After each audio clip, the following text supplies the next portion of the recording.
I'm motivated by fear.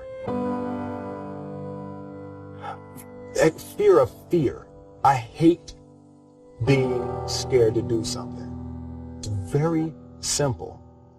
This is what I believe, and I'm willing to die for it. Yeah. Period.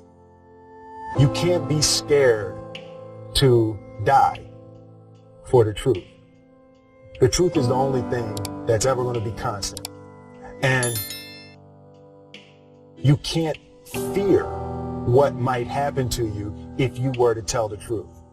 Because what happens to you if you don't tell the truth is worse than telling the truth will ever be.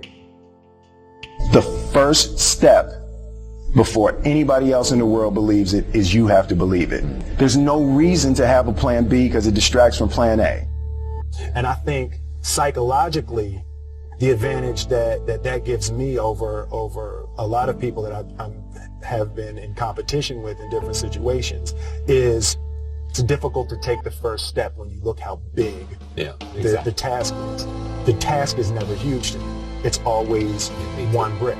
I believe, and I learned very young, that you don't try to build a wall. You don't set out to build a wall. You don't say, I'm going to build the biggest, baddest, greatest wall that's ever been built. You don't start there. You say, I'm going to lay this brick as perfectly as a brick can be laid. There will not be one brick on the face of the earth that's going to be laid better than this brick that I'm going to lay in this next 10 minutes.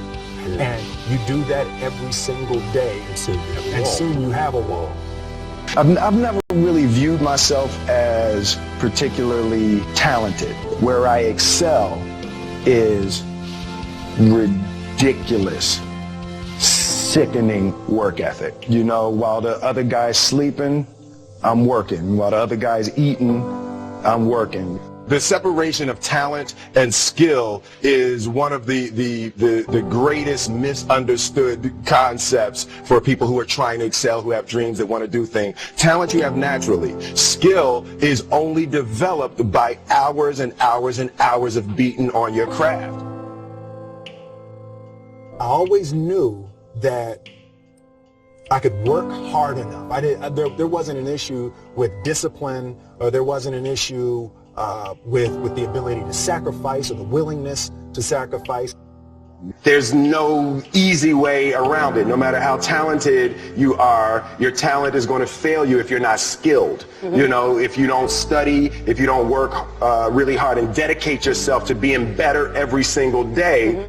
This one year, my father had his shop, and he decided for whatever reason that he wanted a new wall on the front of his shop. So he tore down probably about 16 feet high and probably about 30 feet long. He just completely tore the wall down, and my brother and I had to dig a 6-foot hole.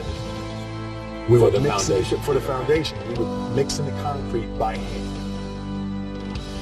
A year and a half. We were building this wall for a year and a half. Every day after school, we would come and mixing concrete, putting it in the hole, doing it, and it was just myself and my little brother. And I remember standing back, looking at that wall, saying, there's going to be a hole here forever. A year and a half later, we laid the final brick. And my father stood back with my brother and I know he planned this. He says he didn't, but I know he had been planning this and writing this for the past 2 years. But we stood back, we looked at the wall, and he looked at me and my brother and said, yeah, don't y'all never tell me that you can't do something, and walked into the shop. As a child, my parents always told me you could be whatever you want to be. You could do whatever you want to do. And you know, that office, that position, the highest office on the face of the earth, it was something I heard my parents saying it, but I didn't totally believe it. Yet I went out in the world and I carried myself and I held my head high and I stood there and I looked people in their eyes and I talked to people as if I was deserving of everything that this planet has to offer. I really want to say to children out there and to people who are watching, Confucius said one time, he who says he can and he who says he can't are both usually right.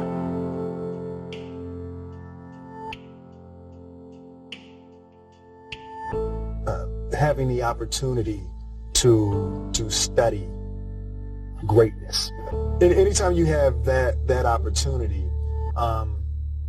there are certain intricacies that will make clear who you are. It becomes that much more clear who you are.